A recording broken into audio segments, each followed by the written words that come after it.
ঋষি দেখলেন শ্রীকৃষ্ণের ছেলেদের সন্তানদের দ্বারকাধীশ ভগবানের উত্তর পুরুষদের যদি গর্বে এ জাতীয় স্খলন হয়, এরা ভারতবর্ষই রাখবে না, ধ্বংস করে দেবে, এদের ধ্বংস অনিবার্য।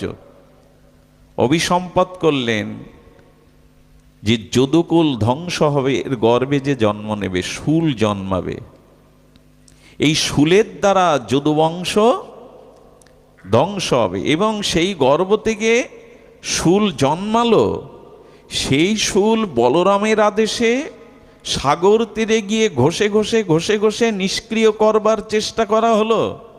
সেই ঘষে ঘষে নিষ্ক্রিয় করে সেই শুলের কিয়দংশ, যেটা দুগ্ধ ফেনিবিল ফেনার মধ্যে মিশে মাছ ভক্ষণ করলো, সেই মাছের পেটে ওই শুল আবার বড় হলো।